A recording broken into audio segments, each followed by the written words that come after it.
दुकानों पर ही शराब की बिक्री होगी। उप मुख्यमंत्री मनीष सिसोदिया ने नमस्कार, जय हिंद, जय महाराष्ट्र। मैं डॉक्टर विलय जगदळे, एमडी होम्योपैथ, औरंगाबाद, महाराष्ट्र से। आज 1 अगस्त 2022 के मेरे इस यूट्यूब लाइव पे सबका स्वागत करता हूँ। आप न्यूज़ सुनिए, फिर करेंगे इसके बाद डिस्कशन। भारत और वियतनाम के बीच तीसरा सैन्य अभ्यास विंडबैग्स आज से सैन्य छावनी शुरू हो रहा है। ये 20 अगस्त तक चलेगा। इस वर्ष अभ्यास का मुख्य विषय है संयुक्त राष्ट्र के शांति रक्षक अभियान के अंतर्गत इंजीनियरिंग कोर और चिकित्सा दल की नियुक्ति और तैनाती। ये अभ्यास भारत और वियतनाम की सेनाओं के बीच आपसी विश्वास को मजबूत करेगा। ये वो नाटक चल रहा है सब। सेना की 105 इंजीनियरिंग रेजिमेंट के जवान इस अभ्यास में भाग ले रहे हैं। अभ्यास चल रहा है, अभ्यास। प्राकृतिक और अन्य आपदाओं के दौरान सहायता और इस अभ्यास का आपके प्रोजेक्ट ब्लू बीम से क्या रिलेशन में समझाऊंगा। दोनों देशों के बीच पिछला अभ्यास 2019 में वियतनाम में हुआ था। भारत और वियतनाम के द्विपक्षीय संबंधों को मजबूती प्रदान करने में ये महत्वपूर्ण सिद्ध हुआ है। दोनों देशों की साझेदारी में रक्षा सहयोग प्रमुख है। वियतनाम भारत की पूर्वोन्मुखी और हिंद प्रशांत नीति का मुख्य साझेदार है।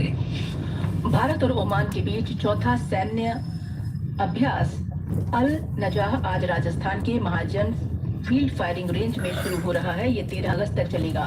ओमान की रॉयल आर्मी की 60 सैनिकों की टुकड़ी अभ्यास में भाग लेगी।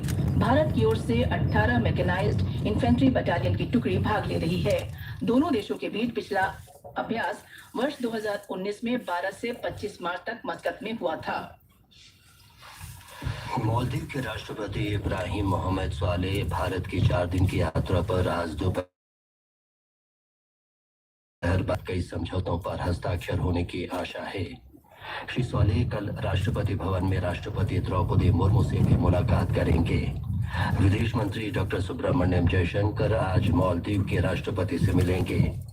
श्री स्वालेह का बुधवार को मुंबई जाने का भी कार्यक्रम है। लोकसभा में आज मूल्य वृद्धि पर चर्चा होगी। लोकसभा में ही केंद्रीय विश्वविद्यालय संशोधन विधेयक 2022 और वन्य जीव संरक्षण संशोधन विधेयक 2021 पर भी चर्चा होगी।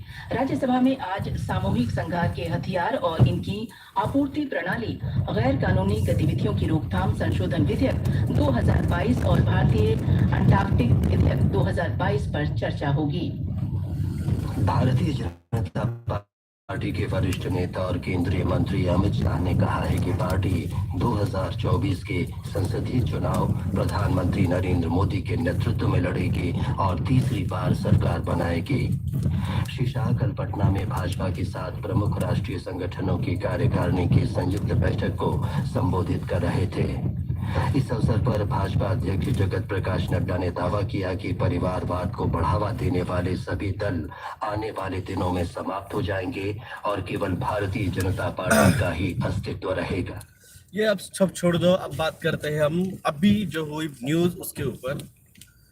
ये बीजेपी का लोकल पॉलिटिक्स जो है ये आपको बाद में समझाऊंगा। सबसे पहले बात करता हूँ अभी जो सैन्य 2 देशों के अंदर सैन्य अभ्यास जो है उसकी बात करते हैं।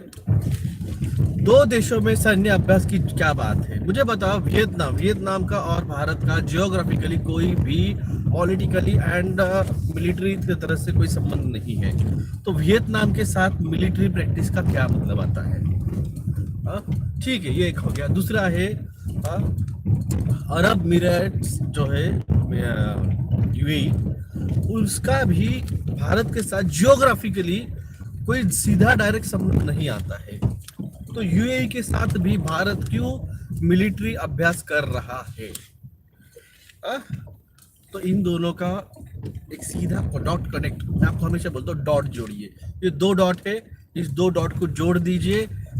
और इस 2 डॉट के जोड़ने के बाद में इसके पहले जो डॉट था उस डॉट को जोड़िए। एक डॉट था 2-1.5 महीने पहले मीटिंग हुई थी जहां पे आपको याद होगा I2 एंड U2 की याद आ रहा है? किस चीज की बात कर रहा हूँ? India, Israel and UAE and USA, इनकी बातचीत हुई थी जिसमें मिलिट्री सहयोग और मिलिट्री मिलिट्री सहयोग और मिलिट्री नॉलेज आदान प्रदान की बात की हुई थी। ऐसा क्या नौबत आने वाली थी कि I-2 और U-2 की बात हो रही थी और उसी वक्त यूएई के साथ भारत मिलिट्री अभ्यास कर रहा है। आप डॉट जोड़िए। अब इन सब डॉट्स को जोड़ने के बाद में आपको एक पिक्चर मिलता है जहाँ पे एक तीसरा डॉट आता है, जहाँ पे आता है ताइवान और चाइना का जो वॉर होने वाला है। तो चाइना से हमेशा ही वियतनाम का झगड़ा चल रहा है।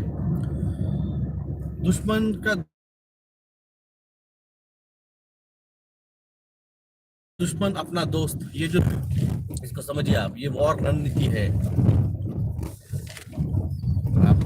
आप इस चीज को इसलिए नहीं समझ पाते हो क्योंकि आपने है ना इतिहास अच्छी तरह से देखा नहीं है।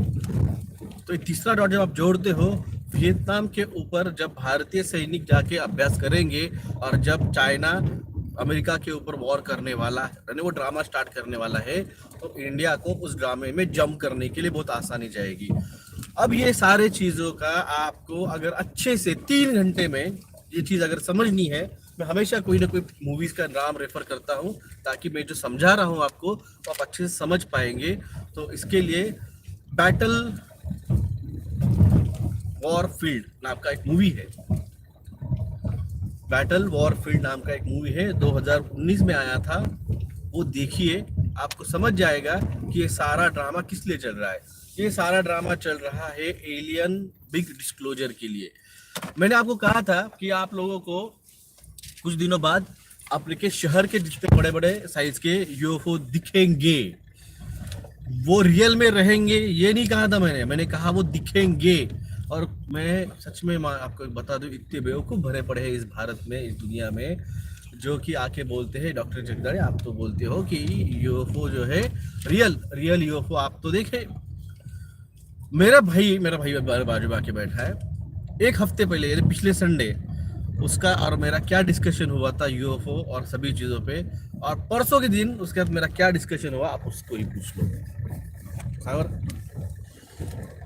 यूएफओ के बारे में डॉक्टर साहब ने वैसे वीडियो में भी बताया है, जो आपसे बताया है वही हमने डिस्कशन किया था। उन्होंने कहा था कि यूएफओ का होलोग्राम तैयार करके वो प्रोजेक्ट करेंगे और ऐसा प्रिडिक्ट करवाएंगे कि वो यूएफओ है, एक्चुअल यूएफओ है। और नाउ हमें उस यूएफओ के साथ लड़ना पड़ेगा, जिसके लिए मागच्या रविवारी तू यूएफओ मानत होता का? हाँ, अच्छा, वो लास्ट टाइम तक मैं भी नहीं मानता था, झूठ क्या कहना।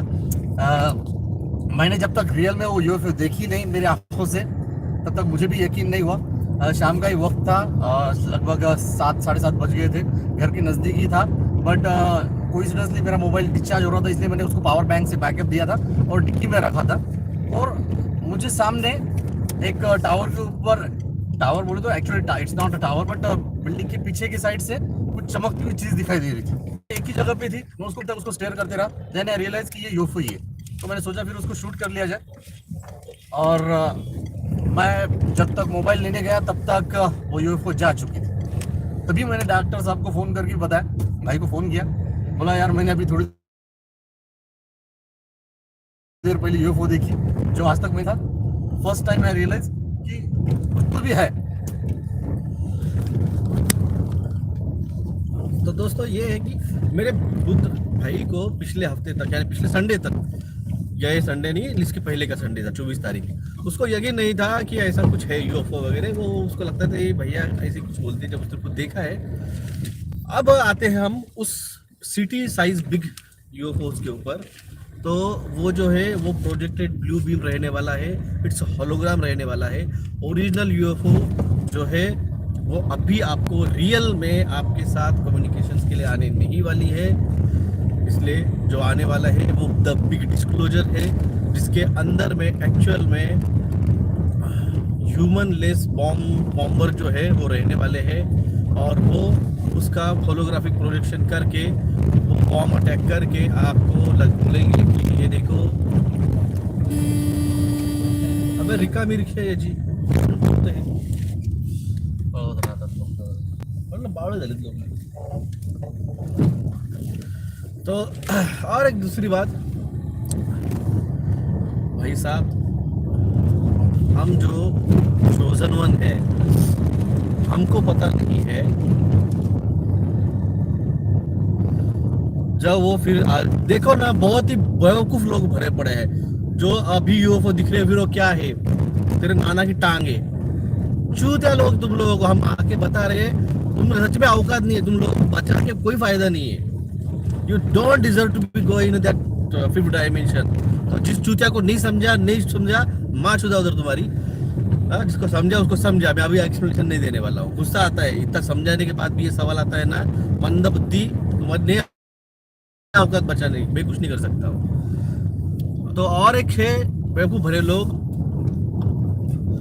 डिवाइन मेरे पास आया था, मई महीने में डिवाइन मेरे पास आया था, अर्जेंट प्लीज कॉल मी। क्यों? डिवाइन तेरा चाचा लगता है हा? हम जैसे चोजन वन रह गए बाजू में,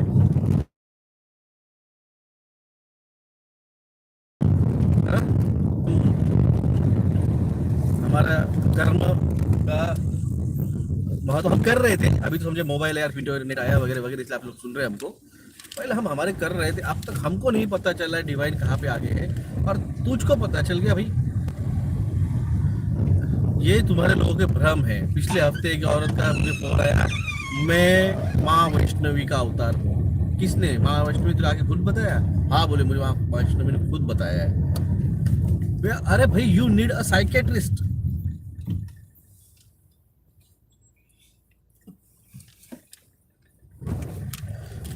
भाई मैंने क्या कहा, ये कोड वर्डिंग है। तुम लोगों को चूतियाओं को मैं ऐसे ताली में परोस के नहीं देने वाला हूँ, क्योंकि हम जो बोलते हैं ना, हम जब क्लियर कुछ बोलते हैं तो ये जो आईटी सेल वाले लगे हुए ना यहाँ पे, ये मादरचोद हमारे वीडियोस का कंटेंट उठा के उसमें अपना लेबल चिपका के 40 और 60 लाख व्यू ले रहे हैं और लोगों को बहका रहे हैं। और हम अब पूरा सच कुछ पूरा का पूरा नहीं बताने वाले हैं, ना मैं बताने वाला हूँ ना राकेश जी बताने वाले हैं। तो इसलिए जो भी है वो कोडिंग है, जिसकी औकात है उसको समझ गया ना, उसको समझ लेना भाई साहब, you are coming into 5D। सीधे बोल रहा हूँ मैं। और जिन चूतियाओं को नहीं समझ रहा है ना हम क्या कह रहे हैं, तो इसका मतलब your IQ is level so that you not deserve to go in 5D, क्योंकि वहाँ पे चूतियों की जरूरत नहीं है। 750 करोड़ में से वहाँ पे अगर 60-70 करोड़ भी रहते हैं स्मार्ट वन, ठीक है ये नमन रखता है, 60-70 करोड़ भी रहते तो भी चल जाता है हमको, क्योंकि हमने तो बहुत ट्राई किया और बेवकूफों को लग रहा था ये टाइम पास चल रहा है, और उन्होंने पनीर टिके ले लिए। अब जान देख रहे फट गई इनकी। मैं आपका वीडियो स्टार्टिंग से देखता हूँ, मगर तेरा अंदर IQ नहीं है। जैसे देखता है इसका मतलब तेरे अंदर IQ होगी, ये इसका अर्थ नहीं होता है। जैसे मैंने कहा, आपने पनीर टिक्का नहीं लिया इसका मतलब आप जाओगे ही, ऐसा कुछ नहीं है। आप लोगों में IQ नहीं, आप लोगों में ट्रस्ट नहीं है, आप लोग भरोसा नहीं करते हो, तो you do not deserve to go in 5D। आप लोग यही 3D में सड़ के मरो। हम कुछ नहीं कर सकते। मैंने पहले ही कहा है। अनुराग शर्मा जी ने मुझसे सवाल किया था, डॉक्टर अगर आपको कोई घूस दे देगा और कुछ कर लेगा तो आप उसको लेके जाओगे क्या? मैंने बोला नहीं, या आपके कर्मा रहेंगे, या आपके कर्मा डिसाइड करेंगे कि आपको जाना है कि नहीं जाना है। ये मैंने डिसाइड करने वाला हूं। क्या मैं क्या कह रहा हूं? ये आपके कर्मा। आपने जाके देखो, एक कहावत है, 100 चूहे खा के बिल्ली चली हज को।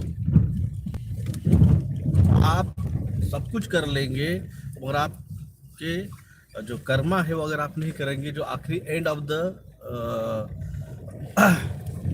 डिसीजन मेकर है, तो वहां पे हम कुछ नहीं कर रहे हैं, क्योंकि ये जो सृष्टि है ये कर्म प्रधान है, ये देव प्रधान नहीं है। तुम लोगों को बेवकूफ बनाया गया। मैं पहले बोलता हूँ, यहाँ पे कर्मा ही सब कुछ है। आप कर्म नहीं करोगे, आप कर्मा छोड़ दोगे भगवान के ऊपर, और भगवान आपको आके बचाएगा। ये गलत फहमी है आपकी। भगवान को एक ही काम नहीं है, ये एक ही पृथ्वी नहीं है जहाँ पे जीव सृष्टि है। ऐसे कई सारे पृथ्वी है, ऐसे कई सारे यूनिवर्स है, ऐसे कई सारे ब्रह्मांड है जहाँ पे सृष्टि है, जहाँ पे उसको भी देखना पड़ता है। इन सारे सृष्टियों में से, इन करोड़ों वो लोगों के इसमें से तुम्हारे लिए भगवान स्पेशल आएगा। भाई तुमने क्या किया है समाज के लिए, जो समाज के लिए तुमने कुछ किया होगा, इसलिए भगवान तुम्हारे लिए आएगा। भगवान किस लिए आता है? भगवान उसके लिए आता है जो समाज को कुछ देने की इच्छा रखता है, जो अपने को भूल के किसी के लिए भी हो, भले वो समाज के लिए हो, प्राणियों के लिए हो, माँ बाप के लिए हो। इसकी एक स्टोरी बोलता हूँ मैं आपको। हमारे महाराष्ट्र में ना संत पुंडलिक होके गए थे, और वो है ना उनके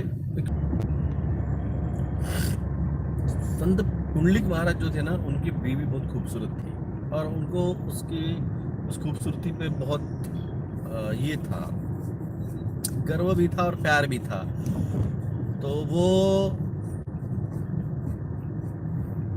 अपने घर माँ बाप की सेवा नहीं करते थे, उनकी देखते नहीं थे, और बीवी के साथ ज़्यादा टाइम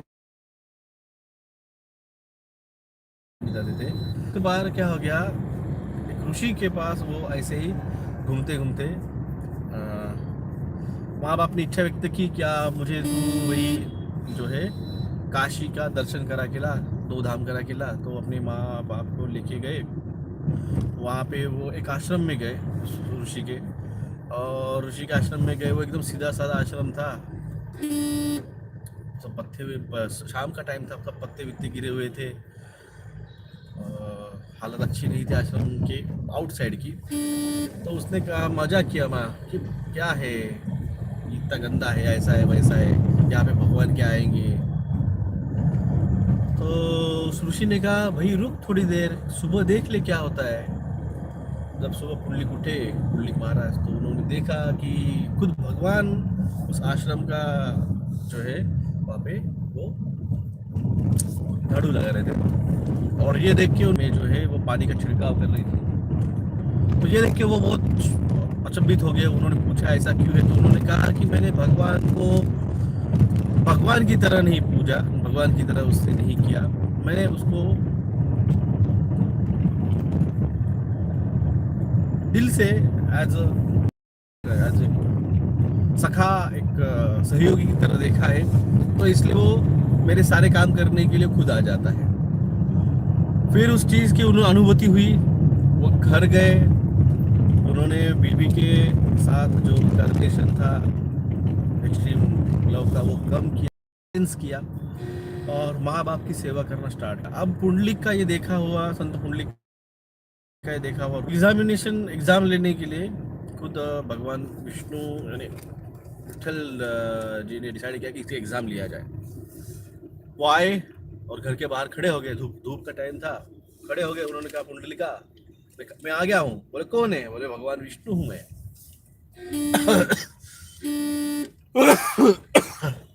विठल हूँ मैं। तो उन्होंने कहा, भाई हो गए तुम भगवान, मगर मैं अभी माँ बाप की सेवा कर रहा हूँ, रुको, सेवा खत्म होने के बाद आऊँगा। तो उन्होंने कहा, अरे बाबा यहाँ पे बहुत धूप है, मुझे कुछ तो दे खड़ा होने के लिए। तो पुंडलिका महाराज ने उनको एक ईंट फेंक, उनके पास एक ईंट पड़ी हुई थी घर के अंदर, एक उठा के ईंट फेंक दी, और तब से विठल जो है विठुमावली, वो 21 युगों से, आज जो युग चल रहा है कलयुग, ऐसे 21 युग इसके पहले हो चुके हैं। ये 22वां युग है, 21वां युग का एंडिंग स्टार्ट है। तो ऐसे 21 युगों से विठुमावली वो ईंट पे खड़ी है। तो यहाँ पे है ना, भक्ति बहुत है, ट्रस्ट बहुत इंपॉर्टेंट था। आप लोगों ने ट्रस्ट हम पे रखा, हम कुछ कर नहीं सकते हैं। जागना था, वो जागे हैं, और अब जागने का टाइम पीरियड खत्म हो चुका है। तो हम वी कांट हेल्प। और ये टाइम फ्रेम जो है आप लोगों को समझ में नहीं आता है कि मैंने क्या किया है। जो लोग कहते हैं कि डॉक्टर जगदाड़े क्यों इतनी कॉन्फिडेंसली बात करता है, क्यों उसका इतना सब कुछ, इसको सब कुछ इतना क्यों पता है, कैसे क्या पता है। भाई साहब, मेरा जो नॉलेज था वो मैंने नॉलेज आपको कैसे कुछ ठीक होगा? कुछ ठीक नहीं होने वाला है। ये सारे के सारे 100 करोड़ जाने वाले हैं, 33 से 35 करोड़ ही बचने वाले हैं। ये कैसे ठीक नहीं होने वाला अभी है। ये टाइम पीरियड खत्म हो चुका है। It's time line close, this time line is close. आप लोगों को समझा नहीं था। लोग कहते हैं डॉक्टर जगदाळे ऐसे कैसे गारंटी से बोल सकता है, क्योंकि डॉक्टर जगदाळे के पास जो भी थेरोटिकली नॉलेज था पनीर टीके का, जीओमओ का, 3+2G का, कैंसर पॉजिटिव प्रोडक्ट का, सब कुछ मैंने आपको 2 साल ऐसे ही दिया। लो लो लो नॉलेज, लो नॉलेज लो। जिन लोगों ने लिया, हम पे बिना सवाल पूछे, बिना डाउट किए, खुद होके जाके गूगल सर्च किया, गूगल इंफॉर्मेशन ली, हमें कुछ जो भी बोला हमने उस पर ब्लाइंड ट्रस्ट नहीं करते हुए जाके सर्च किया। और जिन्होंने ब्लाइंड ट्रस्ट किया था आज उनको सवाल उठ रहे हैं, तो हम उसके जवाब पहले ही दे चुके हैं। जब हम रेफरेंस देते थे तो रेफरेंस में उसके सारे इसके जवाब में दे चुका।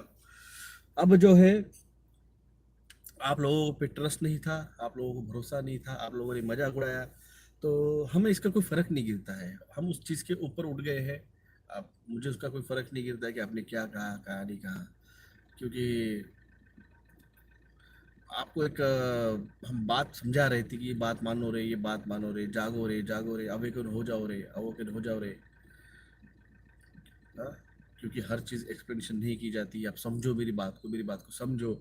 जो चीज़ मैंने यूट्यूब पे मैंने बताई नहीं थी, उसकी कई सारी मैंने अलग अलग यूट्यूब पे जाके बताई। जैसे 2-3 लेडीज़ की चैनल पे बताई मैंने, और 2-3 हमारे हरियाणा के दोस्त हैं उनके चैनल पे बताई। फिर एक वकील साहब है, SSR की जो मैटर था उसके अंदर, तो 3 घंटे का मेरा सेशन था। उसमें मेडिटेशन में क्या क्या दिखता है, क्या क्या फील होता है, और इसका मीनिंग क्या होता है, जो दिखा उसका मीनिंग क्या है, बहुत कुछ बहुत कुछ। 3 घंटे का, 3.25 घंटे का वीडियो, और उसके पहले 1 घंटे का वीडियो, ये मैंने मेडिटेशन पे दिया था, स्पेशल मेडिटेशन पे दिया था। वो कब की बात है? 1 साल पुरानी। आप लोगों को तब भी समझा नहीं। मैं आपको बहुत कुछ बताया कि मुझे क्या पता है, मेरी बात सुनो, मेरी बात सुनो, मेरी बात सुनो। आप लोगों को तब भी नहीं समझा। 1 साल पहले जब मैं मेडिटेशन के बारे में बात नहीं करता था, तब मैं उसके बारे में पूरा एक्सप्लेन किया था। आप लोगों को समझना चाहिए था कि बंदे को किस लेवल का नॉलेज है, ये किस लेवल का नॉलेज रखता है। आप लोग नहीं समझे।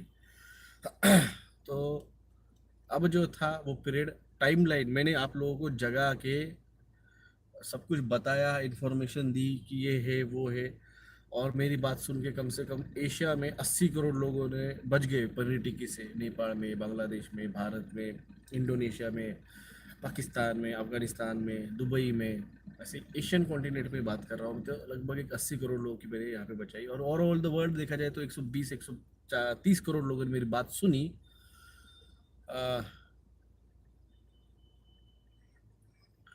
और इसकी वजह से जब आप 120 130 करोड़ लोगों की लाइफ की टाइमलाइन चेंज कर देते हो ना, तो ये बहुत बड़ी, एक आदमी की टाइमलाइन चेंज होती है, बहुत बड़ा इम्पैक्ट करता है नेचर के ऊपर। जब मैंने 130 करोड़ लोगों की टाइमलाइन चेंज कर दी है, आप लोग अभी भी घंटा कुछ पता नहीं आ रहा, कुछ समझ में नहीं आ रहा है कि timeline, what is the timeline. मैं कुछ लिमिटेड लोगों की बात कर रहा हूँ कि जिनको समझा है व्हाट इज द टाइमलाइन। बाकी सारे जो है उनको कुछ नहीं समझा व्हाट इज द टाइमलाइन। तो मैंने टाइमलाइन जो चेंज की है उनको समझ में आ रहा है कि मैंने टाइमलाइन कैसे, किस तरह से मेरी वजह से चेंज हुई है। और जिनको हमारा उस बात के लिए धन्यवाद है, हम उनको तहे दिल से हम उनका भी धन्यवाद देते हैं। और जो हमारे इन चीज़ों का, नॉलेज का फ़ायदा लेके ज्ञान पेल रहे हैं, हमारे इसको एहसान फरामोश कहा जाता है। और एहसान फरामोश को शिवाजी महाराज के पास एक ही सज़ा थी, एग्जीक्यूट, एग्जीक्यूट कर डाला उसको। तो उसको हम उसको बचाने का हम कोई ट्राई नहीं करने वाले। सीधे तौर पे, स्पष्ट तौर पे हम बोल चुका हूँ मैं। इसके पहले सिर्फ वार्निंग दी थी, अब बोल चुका हूँ क्योंकि टाइमलाइन क्लोज हो चुकी है। टाइमलाइन जो है वो क्लोज हो चुकी है।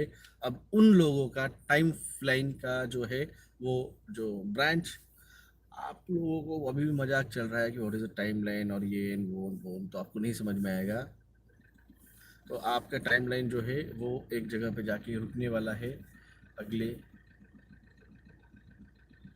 3 से 4 महीनों में। और जो बचे हैं, जिन्होंने भरोसा रखा था बोल रहा हूँ मैं, जिन्होंने सफ़ेद मूसली ली टीका लेने के बाद भी, जो अभी वो वो बोरडा और बस्तर का जो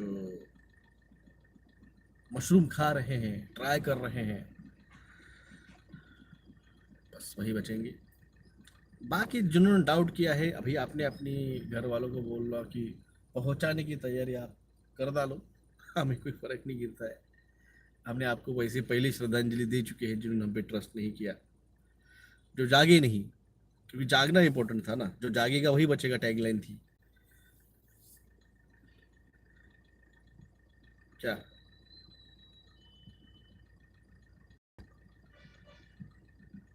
हरियाणा में बारिश हो रही है, फसल खराब हो गई है, खेत डूब गए हैं। पैंडेमिक क्वीन जी, मैंने आपको ये चीज नवंबर में बताई थी, आने वाले दिनों में आपका अनाज डूबने वाला है। आपके घरों में आप कम से कम 2 से 4 किलो अनाज स्पेशल संभाल के रखे, क्योंकि जब ये बारिश हो जाएंगी उसके बाद में जब अक्टूबर महीने में फिर से बुआई टाइम आएगा, तो हमें अपना खुद का अनाज चाहिए बोने के लिए, वरना ये सरकार जो है ये जीओमो अनाज देगी आपको। ये मैंने आपको समझाया था, मैंने आपको प्रैक्टिकली कैसे होगा ये मैंने आपको नवंबर दिसंबर में समझाया था। उसके बाद में मैंने डायमेंशन की बात चालू की थी। ये ताइवान का वॉर ये मैंने 19 अगस्त 2021 के मेरे इंस्टाग्राम पोस्ट पे डाली थी, आप जाके देख सकते हैं। सब कुछ मैंने आपको समझाया है।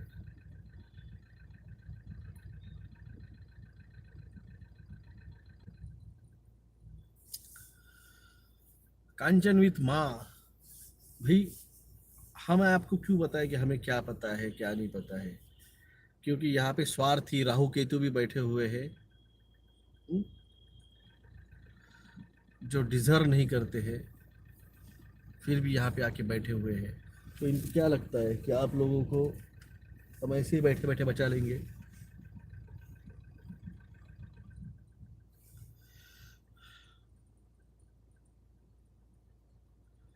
मुंबई सरकार कार्यालयात मागच्या वर्षात 90% लोकांना 2 प्रिंटी घेतली, त्यात लोकांची परवा तशी भी घेतली, तर त्याचा काय उपयोग? कोई उपयोग नहीं। उनके टीके से जिनको नहीं होने वाला है उनको भी HIV होने वाला है, या फिर जिनको रूमेटॉइड आर्थराइटिस हो, या फिर जो इम्यूनो डिसऑर्डर बीमारी है वो होने वाली है। तो धन्यवाद सभी का। आंदोलन के लिए जो जागा है वही आने वाला है। नेपाल में भी कल रात से नॉन स्टॉप बारिश हो रही है। कल नेपाल में एक बार और पाकिस्तान में 5 बार भूकंप हुए हैं।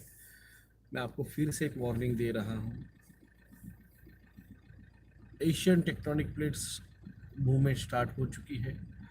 जो भी एरिया मैंने टेक्टोनिक प्लेट के बताए थे वो सावधान रहिए, अवेयर रहिए। आने वाली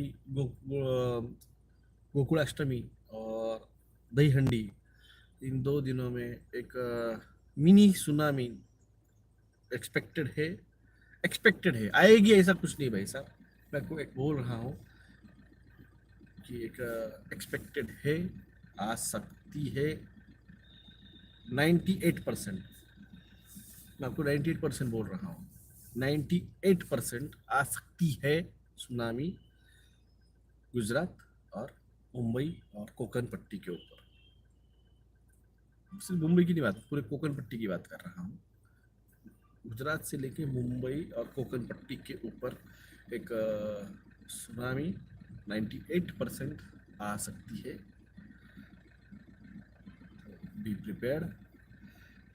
सुनामी जब आती है तो बाढ़ बरसात अपनी बहुत बड़ा तबाही लाती है। तो जागिए, जगाइए, जो जागा था वही बचेगा।